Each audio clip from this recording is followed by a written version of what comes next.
And a very good morning to you. It's day 2 of Cheltenham and day 3 of the week, even though we've already lost a day this week. I'm here, Eoin's here. Eoin's reveling in the fact that he had the greatest day of his Cheltenham life ever yesterday. Yeah, but I came on, I kind of felt like the stupid kid in class yesterday when John Duggan was lecturing me on how to bet good.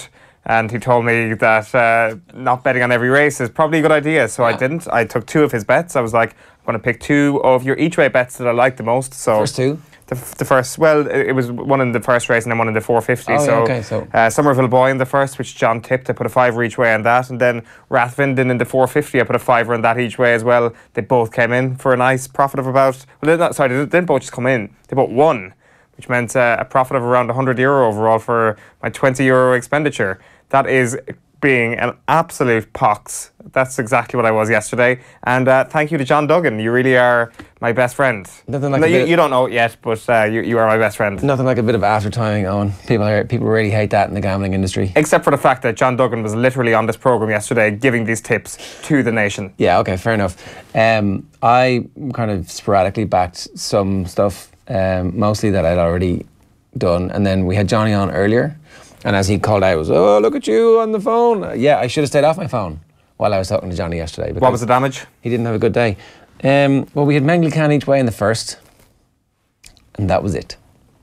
You lost, and then you were like, that's me done. I'll take my beating. And No, Menglican came in each way in the first. Oh, okay. Third, I think. Oh, yeah, I did finish third. But none of my other bets.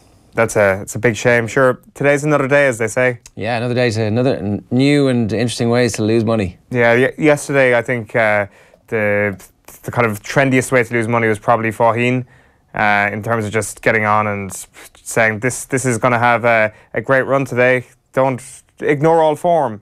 Just look at this horse. Look at the name. It was emotional. It was an emotional response. It was like a desire to see something beautiful from the past, just like Manchester United fans had round about half-time, all that first half last night, and well into the second half. They're like, it would be good to be the old Manchester United, where we tried to attack when we were at home, where we liked having the football and knew how to pass it forwards. I've got to the point now where I'm starting to feel sorry for Manchester United, which isn't a good thing. I want to hate them, but I can't. I feel sorry for them. I feel sorry for somebody like Marcus Rashford.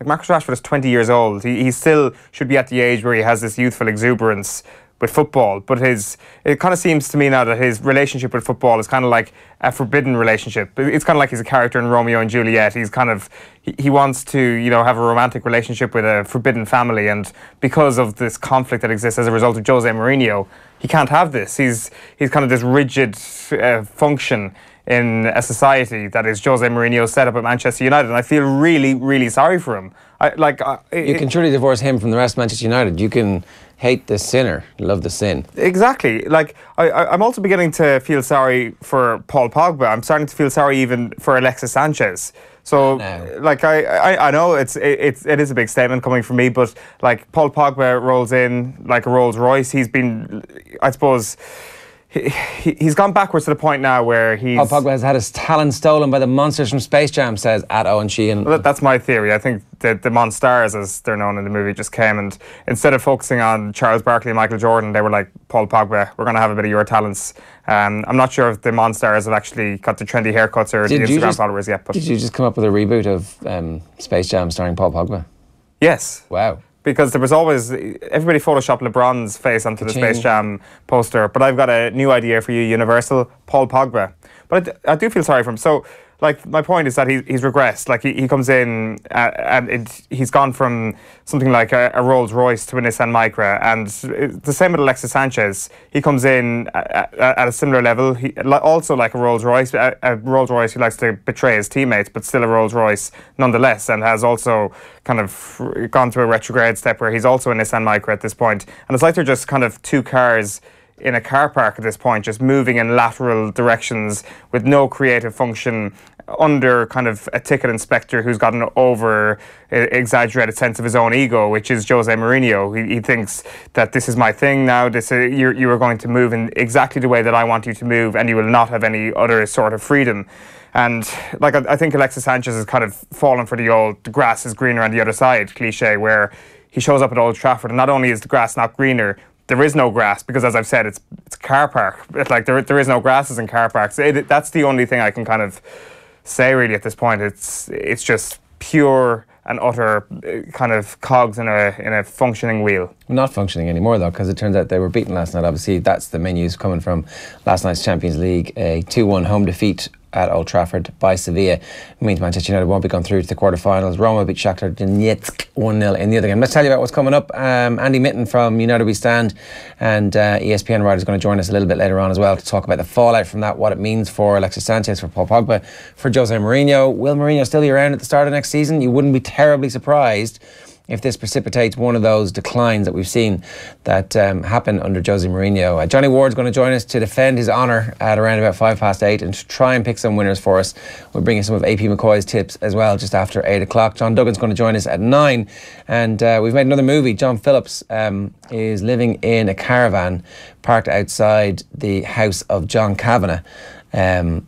And is fighting this weekend. So it's an amazing story. He's fighting out of the SBG, and Kavanagh's obviously training him, and he needed somewhere to live, so he's pulled his caravan up outside the house of John Kavanagh. So we filmed in the caravan, and we'll show you a little bit why you should be following this guy this weekend. He talks about his time in prison as well, so that's a phenomenal story, and it's coming around about 8:40 this evening. If you want to get in touch with us, you can drop a comment to us in the below section on YouTube or on Facebook, or you can just add us at Off the Ball AM and at Off the Ball on Twitter. And it's worth turning on your notifications for all those accounts, because we'll let you know whenever we're going live across the day, and we've got loads of live stuff for you, especially this week. We're going live every day for our Cheltenham special around about 12:30. And the football show has been started to stream live last night. Kev was on live from Old Trafford, and thousands and thousands and thousands and thousands and thousands of people were watching late last night. So it turns out people like to watch stuff on their phones. Particularly, I'd imagine, Manchester United fans. It's like... in the aftermath. Yeah, exactly. There is something therapeutic about that, about the twisting of the knife. And it's like, Graham Souness, Neil Lennon, I want you to twist the knife. Now Kevin Kilbane and Nathan Murphy and Dan MacDonald, come on, twist the knife a little bit further. Oh my God. It, like a terrifying insight into your mind. But I don't think that I'm the only person there. It's like, it's cathartic. No, there's a whole subgenre of your type. Not really, no. I'm saying that it's human nature, no? It's when you enjoy pain. Okay, so it's like you're going to experience this level of pain now, but in the long run, it's going to be therapeutic. Okay. You know, you've trashed it out. You can save that one. Comment on the streams, all that sort of stuff. It's a two-way street. Let's bring you what's in the newspapers. OTB AM. In association with Air. Get Air Sport free with Air Broadband. Let's start with the Herald this morning. Red-faced reads the headline on the back page. United out of Champions League after Sevilla double. That's Ben Yedder's 2 goals last night sent him out of the Champions League. The side story on that one is about... yes, of course, John Horan. He's been speaking to Conor McEoin, of course, of the Herald this morning. And I want to split SFC, reads the headline there. Again, so basically, a GAA president who's supporting the idea of a 2-tier championship and expects it to happen within the next 3 years, he says. So that is a big statement from John Horan. It's one that you would suspect will be divisive enough, particularly because he's the president of the entire association, not just the president of Dublin and the top-tier counties. Yeah, so... obviously, anytime they've tried to sell this before, it's like a B championship or an intermediate championship or a junior championship, or it's always been labelled as you're not going to be part of the race for Sam Maguire. And always the players, and that's their prerogative, I disagree with their decision, but they always come back and say, no, geez, we want, who knows, we might, one of those days, we might actually turn Dublin over in Croke Park, and sure, when that happens, we'll be legends for life. I'm like, well, I mean, the likelihood of it ever happening has decreased exponentially as Dublin have industrialised the process of making money and finding talent. So I hope, and haven't had a chance to read this full interview just yet, but I hope that it's not just a 2-tier championship, that it's actually a structured championship, that they get rid of the league, merge the league and championship, and have 4 divisions where the winners of Division 4 still have an opportunity to reach the All-Ireland quarterfinals. Because if you look at what Westmeath are doing at the moment, what Tipperary have done in recent years, they wouldn't be out of place having won Division 4 or Division 3 in an All-Ireland quarterfinals. And at least then every team in the county, every team in the country believes on day one that if they win every game in their division, they have a chance of competing. And you can have Super 8s after that if you want, so that like there's no risk to a team being beaten, whatever. But like there's definitely some way of structuring it so that the league shoots all the teams in a tiered structure, a seeded structure later in the season. Yeah, like I think that is kind of in vogue a little bit at the moment, isn't it? It's like give everybody a chance, but obviously there's levels to this stuff where everybody who is in Division 1, so to speak, gets their chance at the end of the season, whereas only 2 from Division 4 might, but at least there are 2. 1 from Division 4. So it's like, you know, if you're absolutely sensational, have a great year, and everybody's fit, you've got a chance to keep going. So that'd be Carlo last year. Fair enough. So that Carlo story still happens. Yeah, and like the tip story happens year on year, and they get better and better, and they continue to progress. And Westmeath, when they were coming up the divisions, they go great. But when they're going down the divisions, they've got to get their house in order, and they're coming back up now. So there's a chance for them to be involved. And those league finals, instead of being absolutely meaningless, just another game, then become something massively important. Like if you win Division 2, you're getting home advantage, for example, against the worst team and coming out of Division 1. There's loads of ways to make that really interesting and to be progressive about it. If it's just a 2-tier championship, they're going to say no, because they always say no. And I think they're wrong. I think a 2-tier championship is actually a much better idea. But in terms of trying to get something over the line that gives all counties a set number of games and that gives all counties a set number of exposure, then maybe we just need to be a bit more practical and pragmatic about what's going on. On the back of the Mirror this morning, they've gone with the headline, Yed Devil. Bissam's double makes it a night of European hell for Jose's flops, as Manchester United won at Sevilla 2. You've also got Ireland sweat over Kearney and O'Mahony. Peter O'Mahony and Rob Kearney, they're the 2 big worries ahead of Ireland versus England this Saturday in Twickenham. Over and out reads the headline on the back of the Irish Daily Mail. That's Chris Wheeler's headline there, as Manchester United get knocked out of the Champions League, and Stander ready to face 23 angry Englishmen. He says he gets more and more Irish every day, our CJ Stander. While on the front of the Irish Examiner Sports section, you've got stunned by Sevilla. Mourinho's United pay for a lack of ambition with Champions League exit. On the back of the Irish Daily Star this morning, you've got another play on the surname of Ben Yedder. Yed End reads the headline. Sevilla super sub is too hot for shambolic Reds. You've also got Dream Team deliver with Mullins treble. Great day for Willie Mullins and Ruby Walsh yesterday at Cheltenham, in stark contrast with the opening day of last year's festival. Band-Aid is the headline on the Racing from the Sun, while for Manchester United they go with the headline, Sevilla beating, sorry United crash out. A Band-Aid is that Ruby Walsh was banned for 2 days for use of the whip, but the band doesn't come in until after the Cheltenham Festival, so I was like, who cares? that was like clickbait 1-on-1 yesterday. It's like, Cheltenham what? 2 days? Oh, okay, grand. Precisely. The champion heavyweights. This is the clash of the day that we're all really waiting for. The clash we didn't think we would see as Duvan squares up to the mighty Altior in a thrilling champion chase. So obviously Duvan out since last year, Altior in amazing form, and we're going to talk about that race in a bit of detail later on. Sorry, on the back page of the Racing Post they also have the headline that Mark Hughes is now the favourite for the Southampton job. So finally Mark Hughes is going to get to take a team down. It's been on the cards for a very long time now, but ultimately he's managed to get sacked from various jobs before it actually happened. Bamford ready to answer Ireland call. This is Colin Young, and it doesn't say exclusive, but I suspect it might be. So Patrick Bamford, who obviously had, it seemed, switched to England. He played for Ireland all the way up to under 18 and has been in great form for Middlesbrough in the Championship. So I don't know. He's 24 and he qualifies for Ireland through his maternal grandparents. Apparently, last week O'Neill expressed an interest in Bamford, and the headline on this is that he's obviously one of the players who's ready to answer a call from Ireland. I don't know. We just have to wait and see exactly if Bamford is interested in it, because there'd been a suggestion on the show just a couple of weeks back that he wasn't, that Bamford wouldn't be interested in, so you know he's one of those players that we really shouldn't be chasing. So there seems to be a bit of a change, a softening in that position. Maybe he's just realised the, I suppose, 15 to 20 striker options that are ahead of him in the pecking order for England, and always will be ahead of him in the pecking order for England during the next 10 years of his career. Or else it's just before a World Cup and you're like, Gareth Southgate, you don't want me, do you not? Well, I'm going to go and join Ireland. And Gareth Southgate goes, I'll give you a game. And that's your one chance. That would be a bizarre response from Gareth Southgate to give a championship striker a game in the lead up, in the preparations for a World Cup. Did Jermaine Defoe play for England while he was in Toronto? I don't worry, but that's a different situation, isn't it? I mean, because he's a really good striker who'd established his class over a decade. And had already played for England. Sexton bids to improve his kicking. Extra training for number 10 ahead of England clash. This is Johnny Sexton's kicking has not been great. 6 of his 22 shots at goal He's missed over the course of the Six Nations. Apparently a minor injury to his lower back has denied him the training time that he needs to keep his technique ticking over, but apparently he's all good to go. This is according to Richie Murphy. And the other one there, Maguire is man to solve goals crisis. I wonder who could have said that. Well, it's none other than Kevin Kilbane, who yesterday was selling the rock and roll half marathon while playing, was it a blue guitar? It was an inflatable guitar anyway, I think. Inflatable blue guitar. That's the most important thing. Himself and Thomas Barr, best friends down at Temple Bar, actually. I wonder was they were playing the name Thomas Barr at Temple Bar with Kevin Kilbane. They should have done it. That's like I'm Kevin drinking pints in the bar. Thomas in Temple Bar. Like, Kevin was just... 3 bars.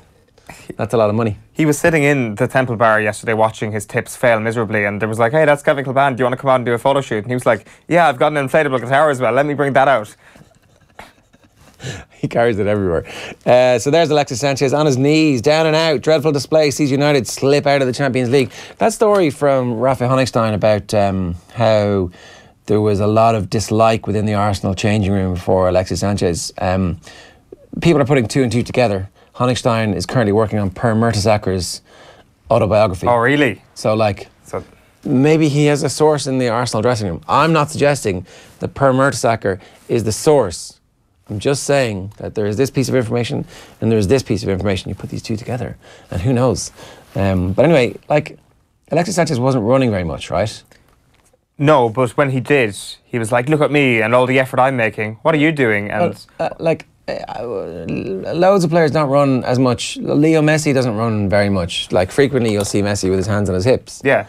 And maybe not every footballer is I'm going to run 12 kilometres brainless around the pitch, knocking myself out so that whenever an opportunity gets, I'm like, oh, I couldn't make that last inch. Alexis Sanchez is an explosive player, not supposed to be running in perpetual motion. But that's fine. But don't start giving out to your teammates and celebrating separately from them and being like... No, you can give out to people. If you're not allowed to give out on the basis that you're not running as much as them, it's like maybe I've got a brain. Maybe I'm not just chasing down the channel in dead lost causes all the time. But there was kind of a sense that he was giving out of them for a lack of running, for a lack of work ethic. When in actual fact, was his work ethic actually that much higher, or was it sort of, I'm on the ball now, the ball is near me, people will be able to see me at home when I'm running really fast now? I'm not saying that he's not a hypocrite, but I'm just saying that you can't give out to him for not running too much. He's a human contradiction. He's not only a hypocrite. All right, so there it is. I mean, at least Thomas Barr understands, this is exactly what I'm supposed to be doing. I'm having the crack here. He's used to this. Hey, that's my favourite. Kev he's just out for a jog. Look at those muscles though. That's pretty well defined leg muscles for an lad, right?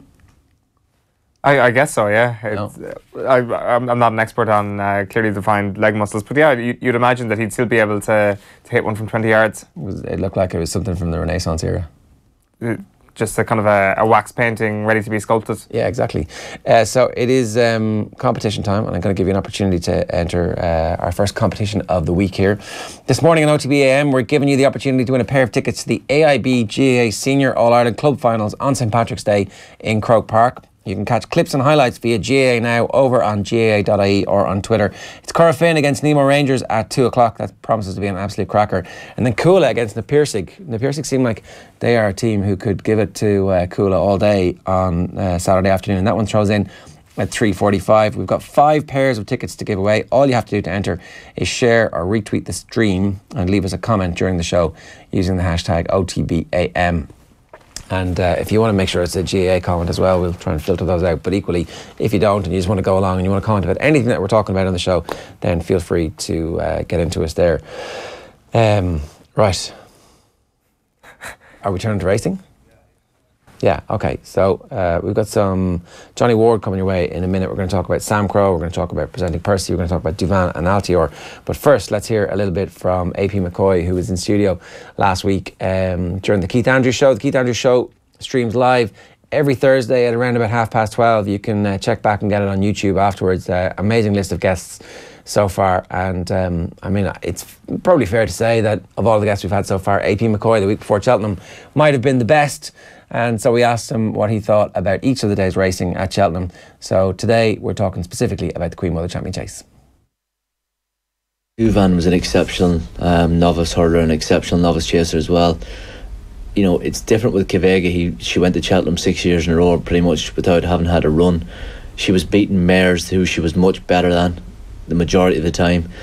I think if Duvan was running against, and no disrespect to the likes of Specialty R, because he's a great horse and has been greatly trained by Henry de Bromhead, but if Duvan was going back to beat the likes, you know of the Specialty R's of this world, I think he would. But he's going back to, and even Min I think he'd beat as well. But he's going back to take on Altior, who, as someone asked Martin Pipe once about a horse that show me what does a good horse look like, and he said one that's got a lot of ones, and he's got a lot of ones beside his name. And his only unimpressive performance was in the Arkle last year at Cheltenham, but he still won. Very impressive in his reappearance at Newbury in the middle of February. You know, he looks a very, very solid horse. Duvan is a very, very good horse, but could you tell someone to back Duvan not on your Nelly? You couldn't. You know, he might win, but it'll be like Faheen if he can get him back to win. It'll be like Faheen if he can get him back to win. Let's cross over to Johnny Ward at Cheltenham, who's licking his wounds after yesterday, unless he had a bunch of secret bets that actually weren't for him. Johnny, good morning to you. Good morning, guys. How are you? Oh, you're dressed up today. You must be on the telly, are you? Well, I'm on USOC. No, you're not. You're on Off the Ball AM. Off the Ball AM? Yeah. No, I saved the best of my clobber for Samco. Right. In the first place, so my anti-pope's kind of narrative hinges on Samco winning the first race, so what can go wrong? How long ago and how far back are you on Sam Crow? I backed him in October, maybe, something like that. So just kind of kept backing him since in multiples and all that. And a lot of the time these horses get injured, but it's gone smooth with him so far. And I think he could have rerouted to the Supreme yesterday, but just because they have to declare 48 hours in advance, I think they saved him for this race. So probably got lucky at the last hour. All right, let's talk a bit about yesterday before we get into today. It was a great day for some people and it was a bad day for others. Eoin here is preening like a Cheshire cat. What did you make of yesterday?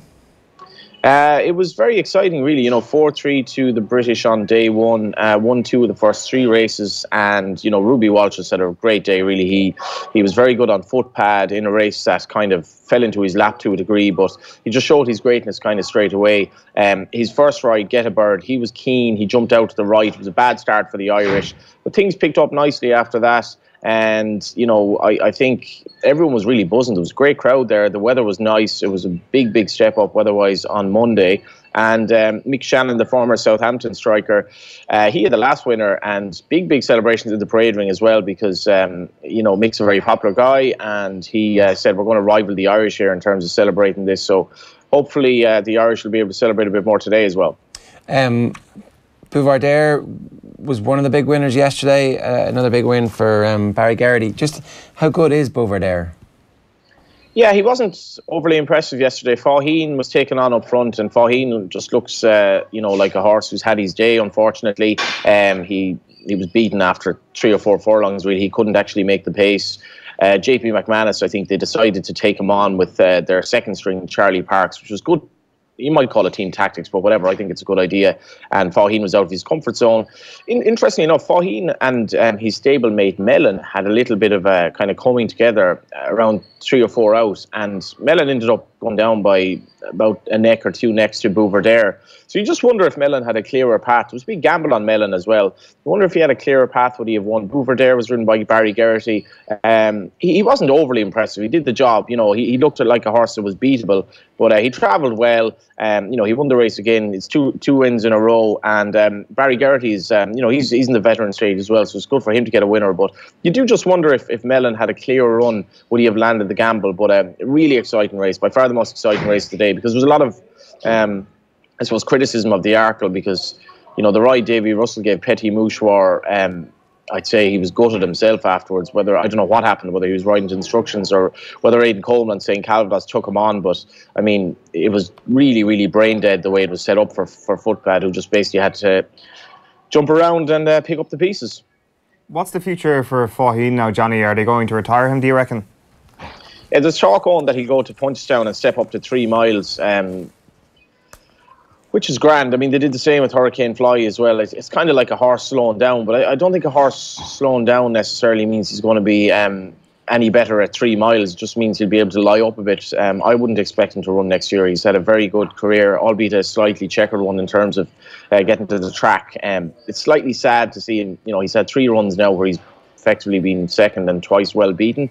And I'd say Punchestown will be happy enough that he's going there because people will buy in to potentially see him for the last time.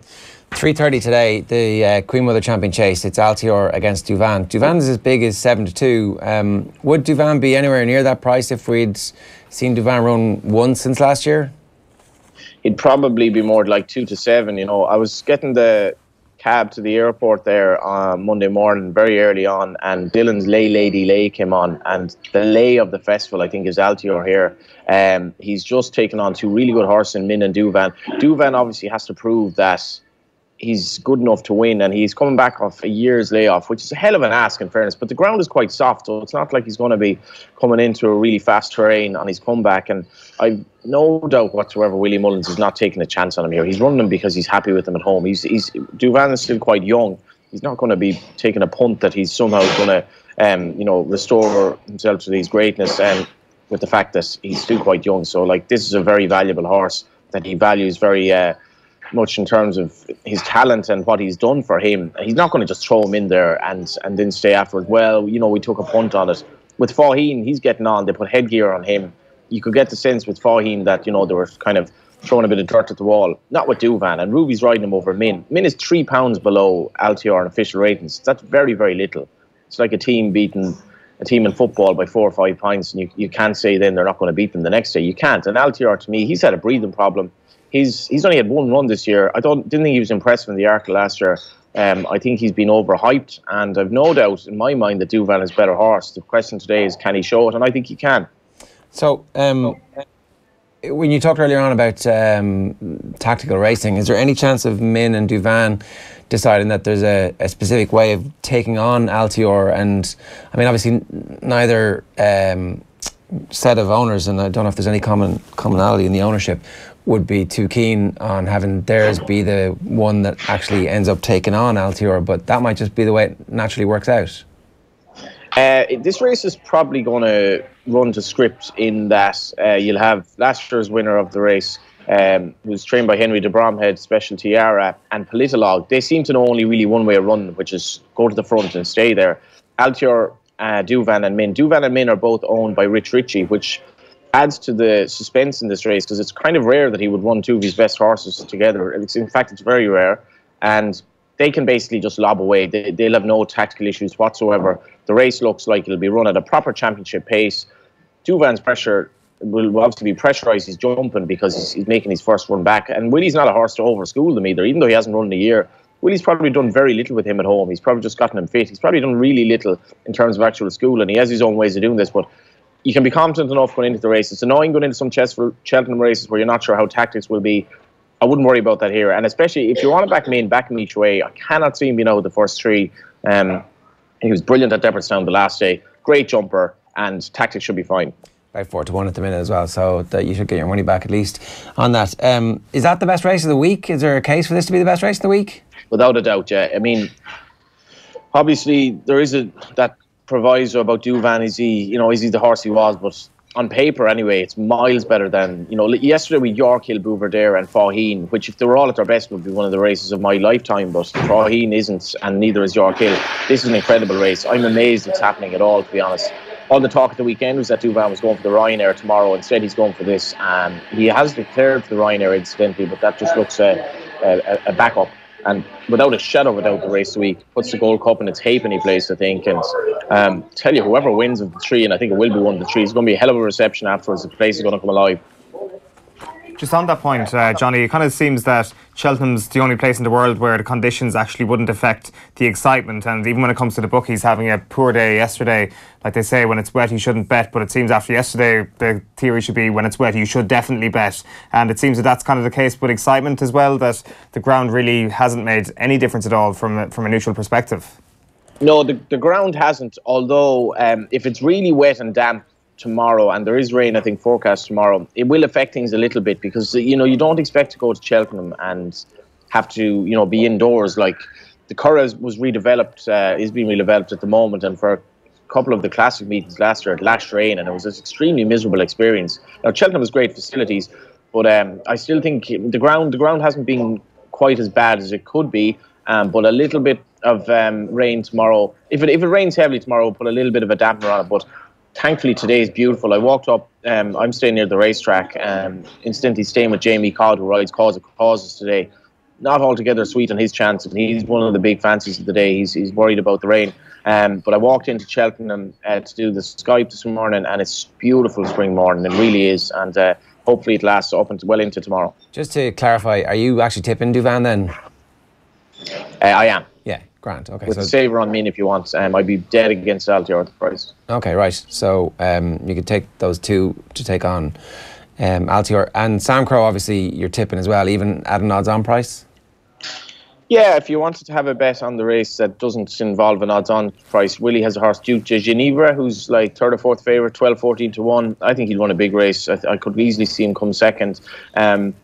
Incidentally, Gordon Elliott had a pretty poor day yesterday. One of his horses lost his life in the 4-miler, ridden by Lisa O'Neill, had a bad fall, and Apple's Jade was clearly one of the set-in-stone wins of the week. Didn't win, was only third in the Mare's Hurdle. He had a couple of other fancied horses who were beaten as well. So he will feel the pressure if Sam Crow is beaten in the first, and there is a little bit of, I suppose, intrigue about that as well. Because he's had a frustrating time so far. Gordon had a treble on the first day last year. He's had a blank so far, but Sam Crow, actually, Owen asked about the weather. If Sam Crow is beaten, the place will be flat as a pancake for a lot of people, including myself. Just on that Duke de Ginevra mentioned there, looking at the rest of the Mullins horses there, you've obviously got Next Destination, which is the one that sticks out. But in Ruby's column in the Examiner this morning, he's mentioned Brahma Bull at odds of around 25 to 1 at the moment. And he's saying that Willie Mullins reckons this horse is flying under the radar, and we could be in for something of a shock today in terms of a potential placing for Brahma Bull. He might place, yeah. He's gone on a bit of an unbeaten run. He's a horse who stays well. The ground is going to suit him because he probably wouldn't have the class of maybe Duke de Ginevra and Next Destination. But, you know, you'd be very foolish to ignore any Willie Mullins horse in a big race. Don't mind the price, you know. A lot of the time the fancied horse is the one you should be taking on because of ground or whatever. And people assume, well, Ruby's riding such and such, so it'll win. But definitely it wouldn't. Although on this occasion, I wouldn't be expecting Brahma Bull to finish ahead of Duke de Ginevra. In the RSA Insurance Novices Chase, which is the second race of the day, we need to talk about Presenting Percy here. It looks like going off favourite at the moment, around about 5 to 2. You like Presenting Percy, I think. I do, yeah. You know, owned by Philip Reynolds, who's a son of former teacher Albert Reynolds, and Philip's had a winner at the festival the last 2 years, considering he only has a handful of horses, and trainer Pat Kelly only has a handful of horses. This is an incredible achievement, really. And Presenting Percy, his trainer is a strange enough character. You know, he doesn't really do interviews. His preparation with this horse has been very, very unorthodox. He's been running in preparation races that you wouldn't expect him to be running in. There's a huge amount of class. I think he might prefer better ground, but I'd be expecting either him or Mona Lee to take this. They're my two big fancies in the race. Davy Russell, I think, will be able to bide his time here, unlike on Petit Mouchoir yesterday, and pick up the pieces on a very talented horse, who many people think will be the Gold Cup winner next year. So Presenting Percy in the Philip Reynolds colours is going to be hugely popular as well. Beautiful horse to jump, as is Mona Lee, actually. Despite them being novices, they're a pleasure to watch. And I don't know if you got a chance to see it, but footpath jumps at the last two fences yesterday, particularly the second last. I think that's why we're all here. Just absolute virtuosity at its best. So you think Presenting Percy is a potential Gold Cup winner next year? Yeah, definitely, yeah. Probably wants to win today or go very close, but without a doubt, yeah, he's a really, really talented horse. Time to get on that now then. Absolutely. Training County Galway in small County Galway yard, so if this is the story I think the racing needs. Totally. Anything else you're looking forward to today before we let you go? What am I looking forward to today? It's actually hard to keep on top of things here with all that's going on. A few interesting runners later on the card. Like I'm on Cause of Causes anti-post, but I am worried about the ground for him. He's won the race last year, and I think it's a big worry. I think the bumper is probably a race to keep an eye on. Felix Desgy here, basically, Jared, Jigginstown don't like runners in this race. They don't like the bumper, but Cornelli convinced them to run this horse, that he was working so well. So they broke against tradition and they ran Felix Desgy in the bumper. He looks very exciting. Apparently he's working the house down. But he is running against Black O in the Florida Terror colours for Willie Mullins, two very exciting bumper horses. In a cracking race, actually, to conclude day two. by which time, if Sam Crow wins, there will be a lot of smiling faces. If he doesn't, there will be a lot of frowns. All right. Well, hopefully you're smiling tomorrow when we talk to you. Johnny, good luck. I'll be here anyway. Fingers crossed. Johnny Ward giving us the details this morning here on OTB AM. What are you doing? It's hard to not be excited by it. Like, we can put our hands up and say, right, we'll have a flutter around Christmas, in and around the peak of flat season. But even if you don't have as much of an appreciation as somebody like Johnny Ward does for this collection of, in some cases, all-time great horses in one place, it's hard to not get hyped up about Cheltenham and about these amazing races. You're speaking because you won yesterday. Not really. I'm speaking in general. If you'd lost 100 quid yesterday, you'd be like, oh my God, this is terrible. I would still be able to appreciate like the greatness of Devin, for example, who I think in Ruby's column, as I mentioned this morning, he puts Devin, which is no surprise to anybody, up at the level of peak Faugheen, peak Annie Power, that sort of level of Vautour. They're the top 4 horses that Ruby Walsh has ever been involved with. So it's just something to watch out for later on. It's a great bet all of a sudden, because certainly in previous years you can sometimes get Devin and you're like, right, this is a horse that you have to watch and enjoy because he's such a short price favourite, whereas now Devin is actually a real betting possibility. Yeah, and taking on an unbelievably short price favourite as well. So hopefully you got those details there. We'll tweet them out for you a little bit later on, and around about 9 o'clock John Duggan is going to join us to give us his tips on day 2 of Cheltenham after a massive opening day for JD, where he was unbelievably successful. So OTB AM is brought to you this morning with Air, the home of Air Sport. Get amazing live sporting content free with Air Broadband. Let's move on to rugby. Obviously, the Grand Slam this weekend is on the cards for Ireland. It promises to be one of the great Saturday afternoons of Irish sport, with the All-Ireland Club Hurling Championships on in Croke Park, and of course the Grand Slam decider at Twickenham. Ahead of that, Sean Cronin has been speaking to Oisin Langan about what it's like to play for Joe Schmidt. Sure, I'm gonna have to say he's the best coach in the world.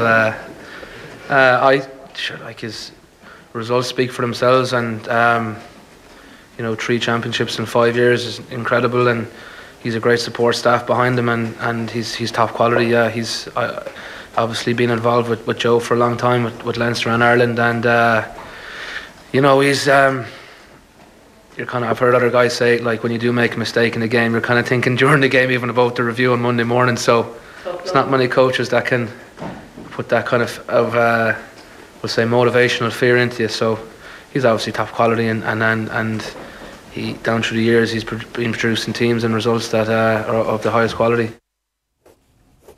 It's interesting that comes up, right? And it comes up in that context about fear and about how the team are already conscious of making a mistake because it's going to crop up in the Monday morning analysis section. And I understand that, it's spoken about as a positive, right? Like, what this has done is made sure that everybody is ruthless and doesn't make mistakes and they become efficient. And that's great. But is there a downside to that? Of course there's a downside to that. Of course there is a downside to playing with fear. But does that actually manifest itself? I'm not so sure. Like, does Jacob Stockdale get into his 2 interception try positions if he's terrified that he's not going to catch the ball? Stockdale's 2021, so I think I actually think that it's the Sean Cronins of the world who have the potential who've been through it and who've been humiliated. I suspect that Stockdale hasn't been screamed at in the way that other people have been screamed at later on in their career. Stockdale definitely knows what goes on if things go wrong. He definitely knows that he's going to get some variation of a hairdryer treatment or something like that. I'm sure it's not as vocal as a hairdryer treatment, but certainly a fairly public video session with all his teammates there if he makes a mistake. Plus, he's a young guy, plus he might be more susceptible to having a big setback as a result of a lack of confidence.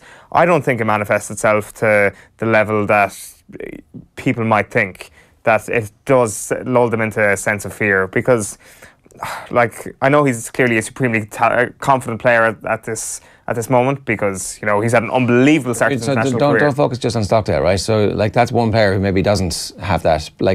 But in terms of overall patterns and your willingness to take a risk when there's a 50-50 ball on, which is going to win or lose a match, I guess you're not going to lose those games, but you might not win them, is the thing. I don't know. I think if you look at Ireland's patterns of play over the last couple of years, say since the World Cup in 2015, just basic things like offloading I don't have the statistics to hand, but it certainly seems like we're offloading a lot more. That certainly seems like a team who are a lot less afraid to make mistakes.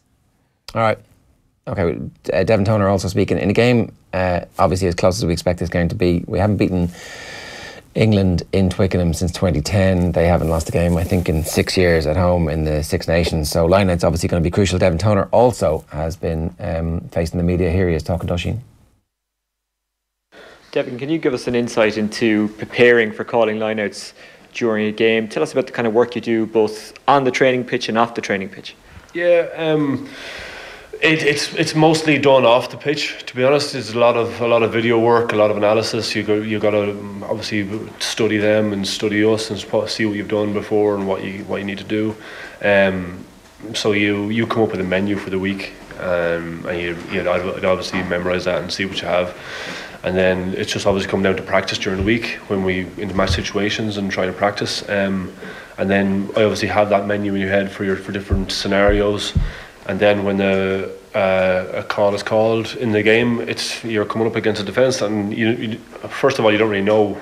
You have an idea of what they're going to do, but they might change it up in the game. So it's a matter of kind of changing on the run then. So you do have different calls out there. I'm not going to be saying the menu, but yeah, no, it's all about kind of adapting when you're out there. To be honest, adapting to the different defence that they put in front of you, and able to come up with that. Yeah, is one of the difficulties, particularly for this game coming up, that A, it's an absolutely massive game, so maybe that heaps a bit more pressure on it. B, the noise will be phenomenal. Actual communications will be quite difficult. Yep. Yeah, you're right. You kind of saw it in the Stade de France as well. It's quite a loud stadium there. So like sometimes you might have like hand signals or calls. So I think it's just a fact of when you're in the line, you just gotta have your ears open. You gotta be listening out and try and drown out everything you can. And then just work off them triggers, to be honest. But yeah, no, it will be a difficult situation, yeah, but it's what you practice for. Yeah, big game for Big Dev. Is he going to start? No. It's going to be James Ryan and Ian Henderson.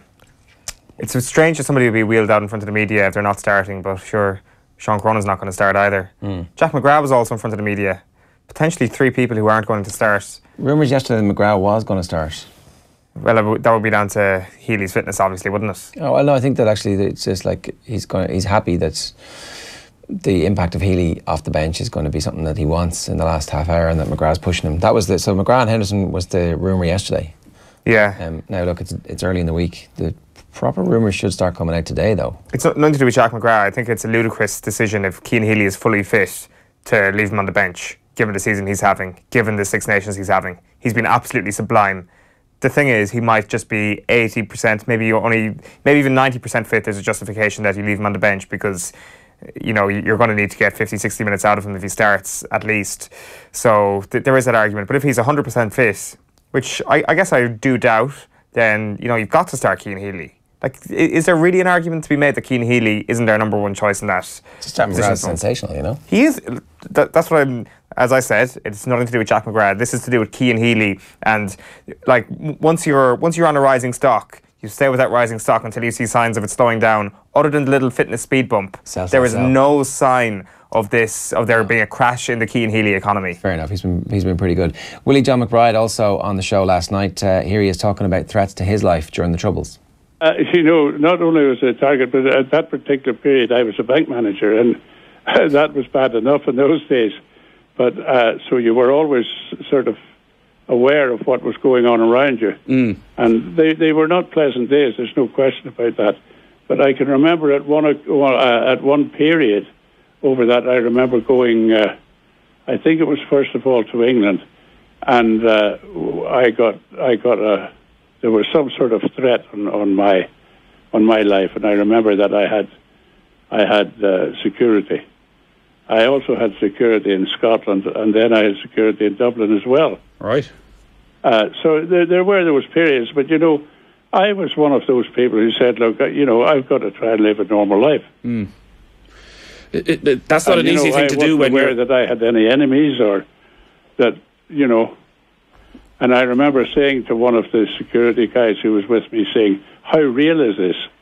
And he said, I don't know. We don't know. We never know how real it is. So they were not easy days. No, and you weren't taking any risks in the Troubles either, that some madman with a gun wasn't going to come for you. You forget really how screwed up our country was for a long period of time.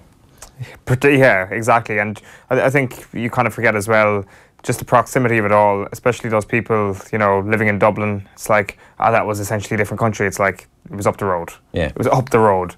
And the kind of pervasiveness within sport is completely messed up, really. And when you look at it on a very basic level, the whole idea of Grand Slams not being potentially completed because teams wouldn't travel to this country all seems very, very trivial when you hear Willie John kind of speak like that. Yeah, and also just how complacent we've all become that that can never happen again. And this is why Brexit actually matters to our country as well. OTB AM, I'm going to tell you this now. Competition time. This morning we're giving you the opportunity to win a pair of tickets to the AIB GAA Senior All-Ireland Finals on St Patrick's Day in Croke Park. You can catch clips and highlights via GAA Now over on GAA.ie or on Twitter. It's Corofin against Nemo Rangers at 2, and then Cool against Napirsig throws in at 3:45. We have 5 pairs of tickets to give away. All you have to do to enter is share or retweet the stream. Did I say that? Retweet the stream. That's right, yeah. And leave us a comment during the show, including the hashtag OTB AM. Did you say retweet? I don't know. I really hope so. In my head, it sounded a bit like I did, but I retweet the stream. Retweet the stream. Retweet isn't as funny. I didn't actually say that though, but it felt like I did. Right, we're going to be with Andy Mitten in just a moment, talking about Manchester United last night and what exactly this means. Because this wasn't the most unpredictable thing that's ever happened. In fact, we predicted it on the show yesterday. This is the bang of a bad night for Manchester United. And like looking at the game, you're like, this isn't going well for Man United. This really is trending in one direction. John Bruin brought up the Real Madrid game in 2000 and the Barcelona game later on. We'll put those points to Andy Mitten in a minute. First, let's just hear from Kevin Kilban, who a lot of you might have already seen this last night, because I know you were all watching the football show, which we stream live here on Off the Ball on Twitter and Facebook and YouTube. But anyway, for those of you who missed it, here's Kev post-match from Old Trafford. Yeah, I certainly lay the blame totally at Jose Mourinho for tonight. You know, so often you can question players on the pitch and their attitude, but United were just too cautious. I mean, Fellaini comes in because he brings physicality and you want to be putting balls into the penalty area. And I think he did have a little bit of licence throughout the first half to get beyond Matic. Matic was the one that was sitting at the base of midfield. But I think in general the quality was lacking. There wasn't any real quality balls played into the penalty area. And I think if you're not getting that, what is the point in having Fellaini on the pitch? Because I think he was offering very little, certainly in moving the ball quickly, passing forward, getting Lukaku or Sanchez or Rashford, whoever it would be, one of the attacking players into the game. I just think he had little impact in the game, Fellaini, and that was why ultimately he was substituted. But in fairness, when Pogba came on, Pogba was absolutely dreadful. In possession, he was awful, and he gave far too many balls away. I just think United, with Mourinho tonight setting them up, I think he set them up in a cautious way. Yeah, he undoubtedly set them up in a cautious way. It was pretty much the same setup in the away leg, and you do feel that Manchester United have a playing staff capable of beating Seville over 2 legs. Of course they do. Like, no question. It's quite easy to kind of point at somebody like Marouane Fellaini and Nemanja Matic as maybe their weakness, a small bit, certainly on paper, in terms of the least headline grabbing players on the pitch. But then you look at the players who were in that position for Sevilla last night, and Ever Banega absolutely dominated the game. Steven Nzonzi was his partner in the holding part of midfield. And I just wonder, when you look at Jose Mourinho, is he still suffering from his time at Real Madrid? Did he build up such a hatred of Barcelona during his time at Real Madrid that he decided there and then, I will never even entertain the possibility of entertaining the fans? Let's see what Andy Mitten thinks. Andy, good morning to you. Not really good morning, is it? No, well... Appreciate the sentiment. So, a couple of things, right? We had John Bruin on the show yesterday morning, and he was talking about the 0-0 and particularly how in Manchester United's, in the fans' memory, in the institutional memory, there is the Real Madrid game from, I think, the year 2000, and then there's a Barcelona game from a couple of years after that where the away leg seems to go really well. It's 0-0, and he was making the point, yeah, but that's Real Madrid and Barcelona. This is Sevilla, who aren't that Real Madrid and who aren't that Barcelona team. But it turns out they didn't need to be. If you let Sevilla play, then they're going to play. They've got some exceptionally good, technically good players, and they proved that in the first leg where they struggled to score, and they proved it in the second leg at Old Trafford. They were better in the first half in Spain, the second half, the first half at Old Trafford, and the second half at Old Trafford. And Manchester United were hugely disappointing. Now, I thought it was acceptable after the first leg if there was a master plan of keeping a clean sheet away from home and going at them at Old Trafford and beating them. And that's what the fans expected. That's what, as a Manchester United fan, you come to expect, these great European nights at Old Trafford. But if you look a little bit deeper, actually, United's record against Spanish teams at home is pretty poor. I'm just thinking, since 2013, lost against Real Madrid, lost against Athletic Club Bilbao, drew against Celta Vigo and lost against Sevilla, who went ahead with an absolutely fantastic finish. And there was just a nervousness last night, right from the start, on the pitch, in the stand. United let Sevilla play. And you mentioned Steven Nzonzi, you mentioned Ever Banega. They're both technically good players. Spanish teams are very, very good. Sevilla are very experienced, not just domestically, but in Europe as well. They've won 3 Europa League tournaments. I've watched them play regularly, and they are inconsistent. This is a team that conceded 5 goals against Eibar, that since they played Manchester United at home, have lost 2 matches. They conceded 5 goals at home to Atletico Madrid. And when they came to Old Trafford, I didn't think that they were strong enough, because whatever the faults of this United team are, and it's not a vintage Manchester United team, it is one which gets results. And it is one which I felt has been slowly improving. Okay, second in the league is not top of the league. We all know how good Manchester City are. But this has been the best season since Sir Alex Ferguson stepped down. But it's also a season of 2 steps forward, 1 step back. Just as you think things are clicking into place, bang, something bad happens. And now that United have been knocked out of this competition and the League Cup, it only leaves the FA Cup. So United don't win that this season, it's going to be seen as a disappointing season, more disappointing than last year, when at least the club managed to win 2 trophies. I'm not sure, did he see Steven Nzonzi speaking on television after the game, but he seemed almost despondent with Manchester United after the game, which was very unusual, and he said that he expected Manchester United to press a little bit more.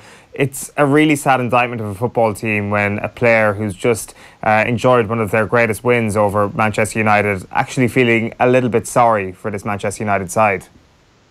I've spoken to players who've played against Manchester United post-2013, usually in private, and they've said to me they can't believe how poor Manchester United are. They can't believe how easy it was to play at Old Trafford. And that's changed a bit under Mourinho. United had only lost 1 game in the last 15 months at Old Trafford.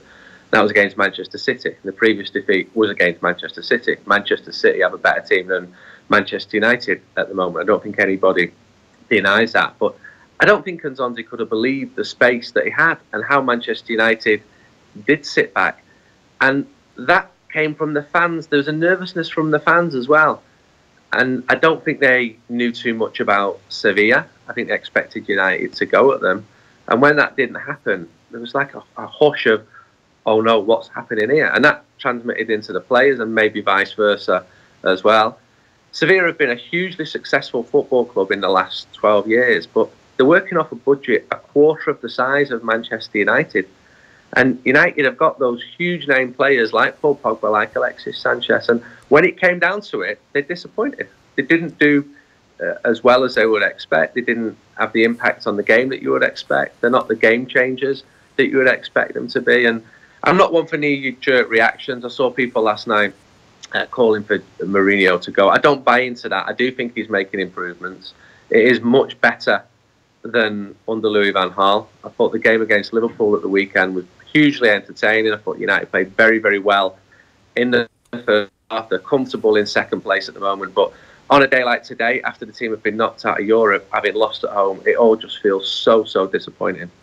Let's talk a little bit about Pogba. Why is he not in the starting lineup for the biggest game of the season?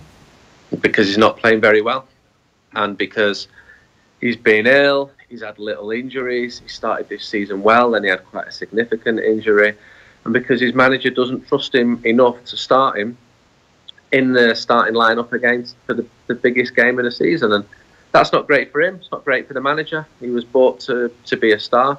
I still think he's a terrifically talented footballer, but he's having and continues to have his most difficult moment at Manchester United. He doesn't have a major problem with Jose Mourinho, I know that for a fact, and he's not the first player to go through a difficult spell at a football club.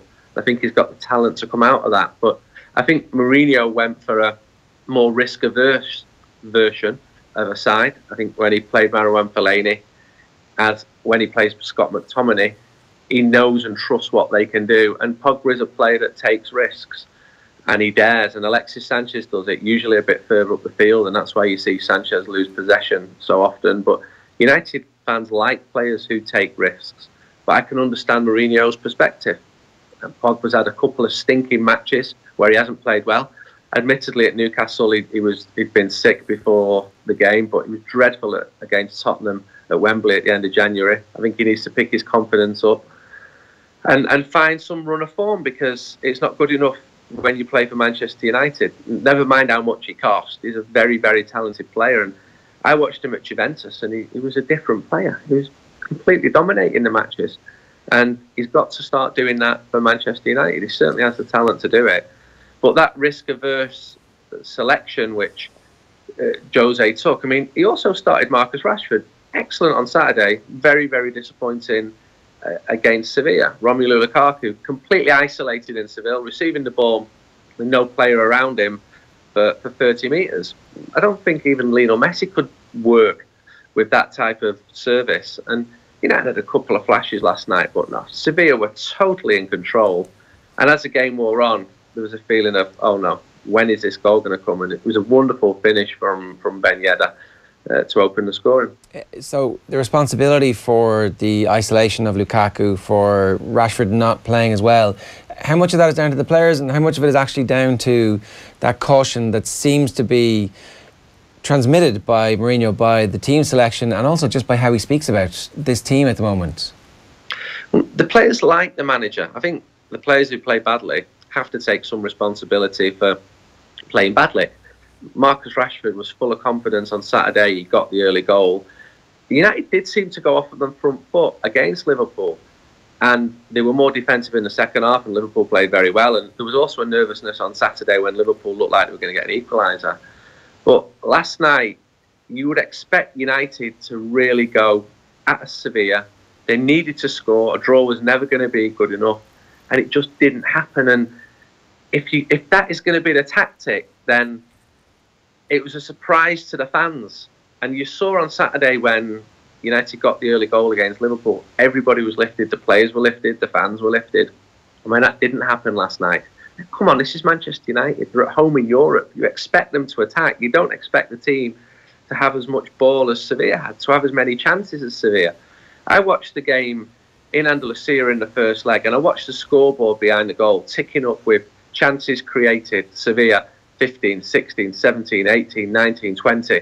Manchester United 2, 3, 4. I didn't expect the same at Old Trafford. It wasn't quite as emphatic. But Sevilla, I've never seen a team create as many chances at Old Trafford since I think Real Madrid beat Manchester United in 2013.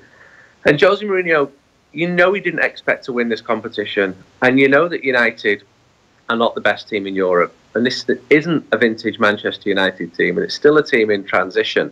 But I still expected them to be a pretty inconsistent Sevilla team who are fifth in the table in Spain. This isn't Barcelona or Real Madrid, it's Sevilla. They were there to be got at, and United didn't get at them. They didn't wake up until with 10 minutes to play of 190 minutes of football.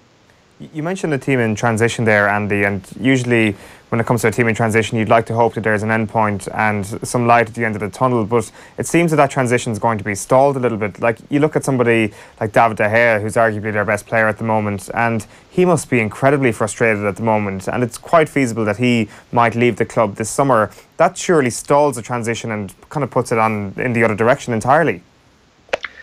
It says something that De Gea was Player of the Season at United 3 seasons in succession, and he's a contender for Player of the Season this year. He kept United in the leg in Sevilla. He's had some outstanding games. The game against Arsenal away in December was the best I've seen a goalkeeper play, and I'm sure there's a part of him thinking, had I gone to Madrid, I'd now be sat with some European Cups at home.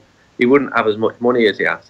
And you say about him leaving in the summer, he would have to push for that so strongly, because United don't want to sell him. He's not doing the same amount of money at Madrid, even though it's Real Madrid. And Madrid do have other options. They're looking at other options. There's always this nervousness about losing David De Gea. It's been there for 4 or 5 years. And could you blame him for going?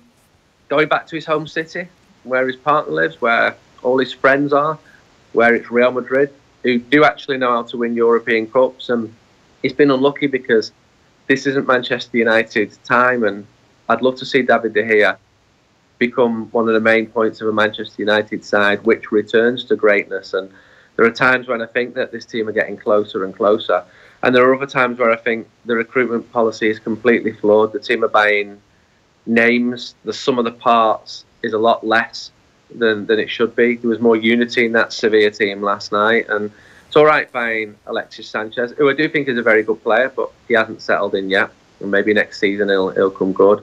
It's all right talking about the number of social media hits and all that. You've got to do it on the pitch. That's where it really matters. Never mind commercial value. Everything follows from what the team are doing on the pitch, and last night they didn't do it on the pitch. You made the point that there was knee-jerk reaction from some fans for Mourinho to go, and what we've seen in Mourinho's past is that there's a time limit, and we never know when the clock starts ticking. Some places it seems like the clock is ticking from before he gets the job, and some places it seems like it happens, there's a random point along the way. And like with Chelsea, we never knew. I mean, after they won the league, it looked like he was going to be there for a long time. There is always this sense that you're on an internal clock that Mourinho sees that nobody else sees. Does something like last night hasten his departure, or does it actually embolden him a little bit within the club hierarchy to make sure that he gets the players and that he has more control for a while, and that lengthens the period of time that we expect him to be at Old Trafford? I know he's happy at Old Trafford, and you use the word emboldened. I know he felt emboldened after signing the recent contract, and he's going to have setbacks, and that happens to every football manager.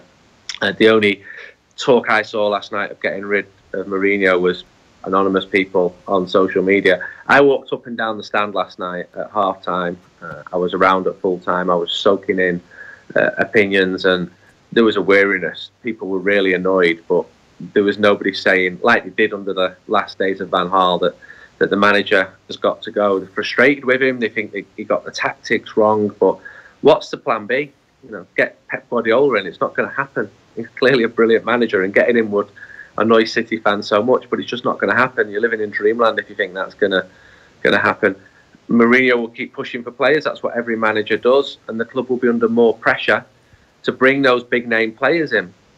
But do the big name players deliver? Angel Di Maria, Radamel Falcao, Paul Pogba has been patchy this season.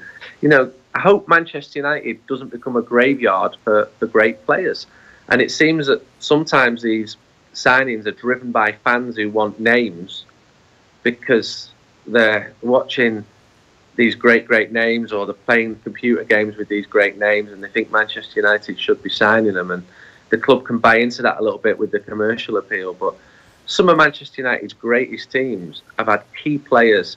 John O'Shea, Darren Fletcher, they're not world superstars, but they were integral to the success of Manchester United. And that's the manager's job to build that. And he does have lesser name players. I thought Ashley Young was fantastic on Saturday against Liverpool, but Young, Valencia, they're well into the 30s now. Every season we keep saying that this team is 2, 3, 4 players short, and it never seems to go beyond that because so many of the signings don't do as well as you'd hope. Andy, good stuff. Thanks very much for joining us. I'm sorry for your trouble. It's not a real problem, is it? No. Andy Mitten there of United We Stand. Thanks very much for joining us this morning. What do you think? Yeah, he's kind of summed it up very, very well there. I'm happy that there isn't a huge cohort of idiot fans calling for Jose Mourinho's head, because ultimately what's the alternative at this point? That being said, something needs to change, and there needs to be a fundamental kind of thinking shift in Jose Mourinho's mind. Is that likely to happen? I think not. And I kind of come back to the point I made before we went to Andy there. Like, is there a deeper psychological stubbornness there with Jose Mourinho that this is the way they're going to proceed, and they are going to win the Premier League or the Champions League, and they are going to win it ugly next season? it's not going to happen. I think to think so would be to be living in dreamland to a certain extent. To win the league next season, not beyond the bounds possibility. Like, you know, they should be closer to City next year. You would. Do you really think so? Like that? I think they should be. I think they should be a better team than they are at the moment. I think that having Sanchez for the whole year and making him be part of it, and also, like, there are key areas that they could improve on quickly. Centre backs, for example, full backs, for example. They could easily sign players to improve that team and have a significant impact. So I don't think it's dreamland to be challenging Man City next year. I think that City will also get better though, so that would be the fear. Their main hope has to be that City somehow take their eye off the ball next year and go balls out for a Champions League. Unless, of course, they win it this season. Not that they're not doing that already. I mean, in a way, them winning it this season would actually allow a freedom next year for them not to be as ruthless and efficient in the league next year. I'm just trying to make a case here. I'm not sure that I believe everything I'm saying. I don't believe it. Anthony Tobin says, you're making excuses for him, Andy. Mourinho doesn't seem capable of getting the best out of his resources. Lukaku, Sanchez, Martial, Pogba would all be better players under Pep or Klopp or Pochettino. Sean Flanagan at Off the Ball AM says second half last night was a lot better, with United creating chances until Pogba came on and it all unravelled. The bit where he sauntered across the centre circle at 2-1 down before passing straight out of play summed him up. That's certainly the grimmest Paul Pogba moment he had, I think. That's the moment when you start to think there's something fundamentally wrong with Paul Pogba and not wrong with his function in Jose Mourinho's system. It's hard to know. MMA fighter John Phillips makes his UFC debut on Saturday. We've been in his training camp and in his caravan. He's got a pretty unbelievable story. It was too expensive for me to rent. I couldn't rent. And the best thing for me to do was sell my Jeep and get a camper van and stay out the back of the gym. So that's what I did. I sold my Jeep, got a camper van, and I just stayed out the back of the gym then for the next couple of camps. What was it like living? What was it like adopting to the camper van initially? Hell, bro. Hell, worse than being in jail. Like, I was training straight back to the camper van, training straight back to the camper van, and you're in there all night then, and I couldn't stand up in it, so I'm doing everything sitting down, pissing in bottles, washing in the, I don't know, it's got a little sink and stuff in there, washing in the sink, and having all the cold food, and it was just, you know, it had to be done. And if I had to do it again, I would do it again. I prefer not to, but if I had to, I would. I still got the same camper van now, but I've actually got a caravan now, so staying in a caravan. It's a lot. From the camper van to the caravan, it's like going from, I don't know, it's like having my own apartment now. It's great. Well, welcome in. Come into my humble abode. Or as I like to call it, my holiday home. I've got a little bed area. Don't really use this area as a bed, more as a storage area. It's my cooking area. Sink is full of plates. Electrician's dream, right there. Since I've upgraded from the camper van to the caravan, look at all this space. Look at it.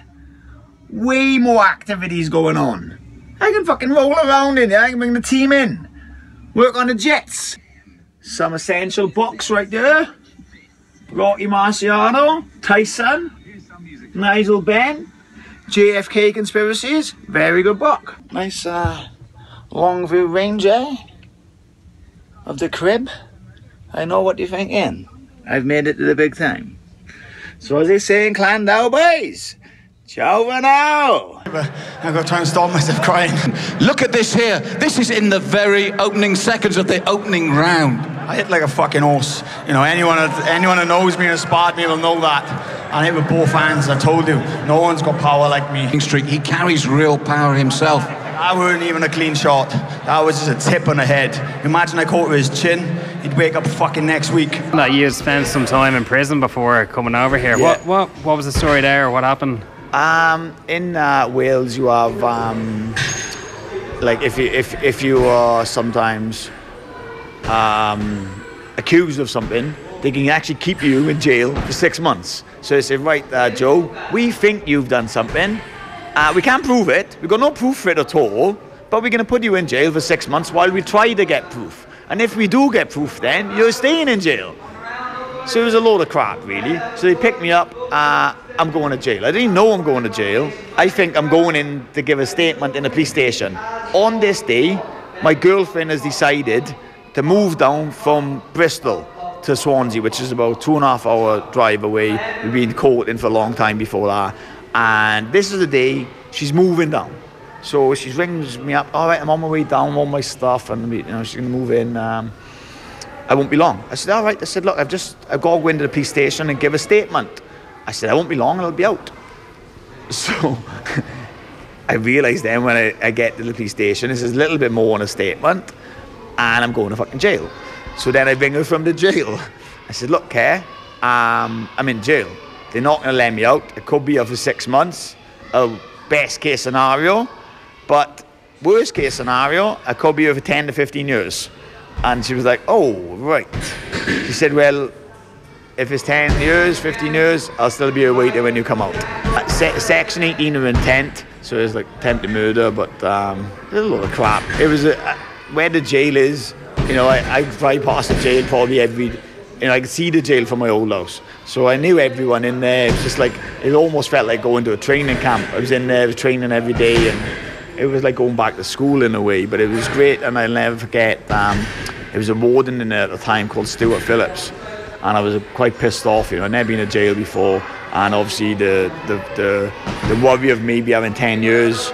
I was a bit pissed off, and this warden, Stuart Phillips, come in to see me, and he was like, listen, John, you know, you can be a somebody, you know, if you shouldn't be in there, you know, do you want to be a somebody and you're in fucking jail? He said, you're a nobody, and you know, you'll be like somebody and you'll be a nobody out there. He said, you can go out and be a fucking proper somebody. He said, and if you actually come into the jail, and he was into my prison cell, I was buying a letter. He says, can I come in? I said, well, I don't think I got a fucking choice, have I? He said, oh, all right. He laughs, he comes in. He said, look at you, he said. You're like a caged animal. And he's like this in my head. Look at you. You're like a tiger. Like a tiger in a cage. That's what you are. He said, John, you need to train. He said, I want you to train in here. So this is my like first or second day in jail now. He's like, you're going to the gym every single day. Whenever you want to go to the gym, you go to the gym. I was like, wicked. So I was in the gym as long as I wanted. I was getting bored. I was in the gym so much. I was like, I need to do something else now. But he sat me down, and he was like, you can be somebody if you want. And that stuck with me in fairness. And I just like to say thank you, Stuart. Thank you for having that chat with me. Met John. I fought Chris Fields in a tournament back in the day, and I met John briefly there. And he said about maybe would I like to come over? And at the time, I didn't know who John was. I didn't know who SPG was. I was like, no, I don't. You know, it's not for me. And then I fought in the tournament where I fought another SPG guy, Charlie. And then John was actually staying in the hotel where a lot of my friends and family were staying. So when I went over the next morning to see them all, John was on the table next to us having breakfast, and he was like, oh, you know, congratulations on winning the tournament. How would you like to come to Ireland and train with us? It'd be great for the camp, and it'd be for everyone in the camp, and it'll be great for you. I was like, no, why the fuck do I want to come to Ireland? I didn't still have I thought John was some weirdo like trying to get me over here for everyone to beat me up or something, you know. I thought he just wants his own back now. I beat two of his guys, I'm going to go over there, they're all going to have me. When I went to training, I was just doing things part-time. Not even part-time, I'd finished. I didn't want to fight. I didn't even want to fight in that tournament. I go home and I tell my girlfriend, I said, hey, I bumped into that John guy, you know, he asked me to go to Ireland. I said, he's fucking mad, I'm not going to Ireland. And as the weeks are going by and the months are going by, I'm getting a little bit depressed and nothing to do and nowhere to put my energy. And my girlfriend's like, look, you're depressed. Why don't you go over to that island gym, see how it is? I was like, what do I want to go over there for? I said, I'm happy. I said, I don't want to fight anymore. She said, just go for a week. 1 week, she said. Go over for a week. If you don't like it after a week, do whatever you want to do. I thought about it. I thought, all right, I'll come over for a week. So I come over for a week, and that was it. That's all it took.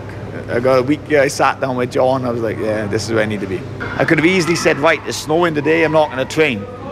And but even when the snow was out, I made sure that I got out, still got my run, even if I had to go for the snow. I still done my boxing, my pads. We still done a little bit of grappling as we could. And we found an underground car park, and we trained in an underground car park. It was like a scene from Bloodsport or like a bare knuckle movie or something. It was crazy, but you know, where's the will and where's the way, it'll happen, you know. And I weren't missing training. I've got my UFC debut coming up. I can't miss a day. I was like, I'm not missing any days training. I've got to be, you know, top of the top to be here. I honestly believe in 3 years' time I'll be UFC champion, and maybe before. That's the goal. I've got a 4-fight deal. I want to have 4 fights as soon as possible, preferably this year, and get 4 finishes. And I honestly believe I'll be UFC champion time of 35, 36.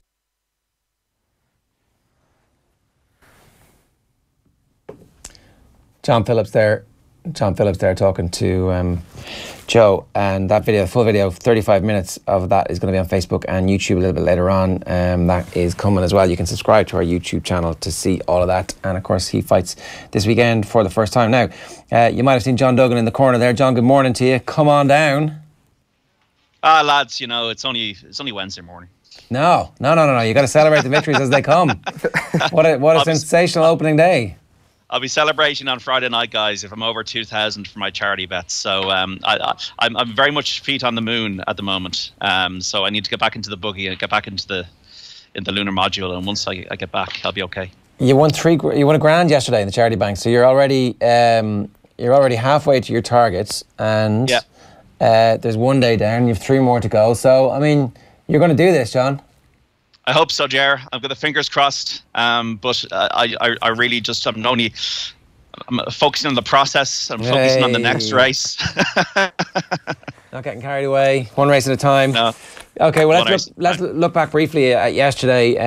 You had a winner at long odds in the first race, and then your big bet came home as well. So that was pretty good. And then it's nice to have one to end the day as well, just to bookend things. It was nice, Jerry. Yeah, Somerville Boy won the first race at 9-1, and the reason why I picked him on the ground, he stayed on this heavy ground, and I think, you know, he jumped pretty abysmally for a couple of times, but under Noel Feely, but he jumped really well on the ground. And I felt that he would stay on the hill, and he did stay up the hill. I thought Footpad was an absolute banker yesterday. Now, Ruby Walsh rode a great race in terms of the way he didn't go off too fast. He picked off Petit Mouchoir and San Calvados, and then he won the race quite comfortably. And then Rathavinden under Patrick Mullins, who had a lot of good form earlier in the season. He was second in the Drinmore chase behind Death Duty, so I thought he had a good chance if he stayed the trip, and luckily he did. So yeah, it's good when they come through, but I think it wasn't a bad day for the punters, actually, apart from Apple's Jade, who was beaten in the Mares Hurdle. The longest price winner was the Somerville Boy at 9-1, and we of course saw Bouverdare win the Champion Hurdle. Probably closer than people would have expected with Mellon running such a great race, but Bouverdare prevailing by a neck to become the first Champion Hurdle dual winner in 13 years. So Barry Garrity, I think, always probably had enough in the tank, but just about. But it just shows how good Willies are running at the moment. He had 3 winners. Mellon was back from 14s to 7s and nearly won the Champion Hurdle, and I think Willies are going to do well this week. Are you ever a little bit worried, John, when you see Somerville Boy drift out to 9-1, or any horse drift a tad? Because I think I got him at 7-1 after your tip yesterday, and then, as you say, starting price was 9-1. Not at all, Eoin. At Cheltenham, I think there's just so much money in the market, and I think that what happens a lot of the time is that odds can be sometimes shorter in the morning, and then bookies, it's so competitive. It's the one meeting of the year when the punters actually might have a bit of an edge in terms of the prices, because the bookies are trying to attract new business, and if a horse goes a couple of points out in the betting, it's not necessarily representative of his chance. Now, if it was a horse that might be attached to a yard that likes a punt, and it was drifting significantly on a Wednesday in, you know, a normal race meeting, you might be a little bit more skeptical. But I think at Cheltenham, I've seen in the past big money come for horses and only move a point or two. So I don't think, I think the best backed horse yesterday was Footpad, in from 11 to 10 to 10 to 11. And that doesn't seem like a lot, but at that price, that is a lot of money, that move, Footpad. And I actually we saw Faheen backed, but that didn't work out. We're seeing a little bit of money for Duvan, which is very interesting in the Champion Chase today. That's the 1/2-3, and Altior drifting slightly. So we will see significant gambles like Mellon yesterday, and that was a significant gamble. But if a horse drifts, I wouldn't be too worried about it at Cheltenham, especially if, for example, Gigginstown horses, they're not known as a gambling, Michael Leary doesn't bet, so just because a Gigginstown horse is 33-1 doesn't mean he doesn't have a chance. So obviously we're going to keep a very close eye on the price movements across the day, and our brand new daily show is going out at 12:30 today as well, and so John's going to be back from the course with any of the updates on that. Let's get to some of the stuff today for some of the tips that you're looking at today. Maybe before we do that, actually, we can get your take on what is going to happen in this clash of the Titans today that we've really been looking forward to. It's Duggan against Altior. We've kind of been hoping that this would happen for a long time, and it feels like, you know, until they're under starters' orders, something might go wrong to prevent this from happening. Yeah, it's been a strange one, Ger. Duggan, I never expected him to come here at all. I thought that his season was over when he got injured again in the autumn, and I didn't expect it to happen. And then Altior a couple of days ago was declared lame, but that was just it sounds worse than it is. It was just really a case of the horse had just a small problem in his foot, and they cleared that up pretty quickly. More the issue with Altior was that he's never been beaten, but his probably most unimpressive run was in the Arkle Chase here last year. And, you know, he won, but he was workmanlike rather than devastating. And he's only run once since in Newbury, and he won well. But it's really about Duggan. Is Duggan going to turn up after a year off the track, after being the best horse in training? This is a horse that hammered sizing John, a Gold Cup winner over novice hurdles, novice chases, won the Supreme Novices Hurdle, won the Arkle Chase, never was in a fight as a horse. And now we're seeing him running for the first time since last year's festival, when he was injured, when he fractured his pelvis. And I can't believe that Willie Mullins and Ruby Walsh and the connections, Rich Ritchie, will be sending Duggan here if they didn't feel the horse was right or ready to do himself justice. And I also think it's different from when Faheen ran yesterday. Now, Faheen is 10 now, probably lacks a bit of speed, whereas Duggan, I think, is still a ripe age to perform if he's back at his best. The lack of a prep runner is a worry, but I think that Duggan is really going to put it up to Altior today, and I think he's got a better chance than the stablemate Min. All right, well, let's talk about your actual tips. Are you picking a winner in that race? I've gone for the Miracle Jar. Horse water into wine. I think Duggan will do it. Okay, all right. So Duggan, it will be a remarkable story if Duggan manages to do that. What else have you got for us today, John? I think the banker, Ger, and this is not very original. I know Kevin Kilban has got his life savings on it. But Sam Crow in the first, this Ballymore Novices Hurdle, I think he's an absolute certainty. I know that people are going, he hasn't come over here before, he doesn't know what Cheltenham's like, but Gordon Elliott is a master at preparing horses. And he had Sam Crow brought over here before. The horse has seen Cheltenham before. He's come over here, and I don't know what prep work was done, but he's definitely been over here for a visit. He's won all his races in brilliant fashion. Hasn't been off the bridle, has just got that turn of foot that we all love to see in a racehorse, that we saw the likes of Isterbach back in the day. And I think that he's also won a point in desperate ground over 3 miles, and he showed resolution when he won his point to point. So I think you can't argue about his resolution, that he'll handle the ground. I think he'll get the trip, and I think he's an absolute banker. And I'd be disappointed if Sam Crow doesn't win the way we hope he'll win, because I think it would be a bit of a deflating situation, but I think he's the banker. Now, you're not going to make, unless you're a Euro Millions winner, you're not going to make a lot of money out of it, but I think he's going to win. All right, so odds on at the moment. You've already told us you think Duggan is going to win at 3:30. Your other tips today, I think Mona Lee is your next big shout, around about 7-2 at the moment. Yeah, I've got 3 winners, Ger, 3 win bets, and the strategy today is 3 win bets and 4 each way bets. So Monolly is the 3rd win bet. He's in the 3 miles Sun Alliance Chase. Henry de Bromhead, I think, is very happy with this horse. He was 2nd at the festival last year. He's won over 3 miles in heavy ground. He's a Grade 1 winner. He won a very good race at the Dublin Racing Festival in Leopardstown when he was coming back after a fall. So I think he'll actually improve for that. He's an excellent jumper. You have to jump well around here. Noel Feely's a very good pilot. Of course, it's a very competitive race. You got Presenting Percy in there, who's had an unusual preparation, but pushed Arduke all the way the last time. He's a very talented horse, but I think he might prefer better ground, and he has not won a Grade 1. You've Elegant Escape, you've got Dunicos, you've got Album Photo. It's a very competitive race. But I do think Monolly is a horse. I do think Henry de Bromhead fancies him, and I think he might just do it in the race, but I'm not that confident about it. I'm not that confident about Duggan. I found today a harder day to study than yesterday. It's not as easy today. That's why I think Sam Crow, that's why I've gone for Sam Crow as the banker. I think Duggan and Monolly are my win bets in those races, and then I've gone for 4 each ways. Okay, so let's just go through the each ways really quickly. Fix Le Cap at around about 14-1. They're the odds we all like.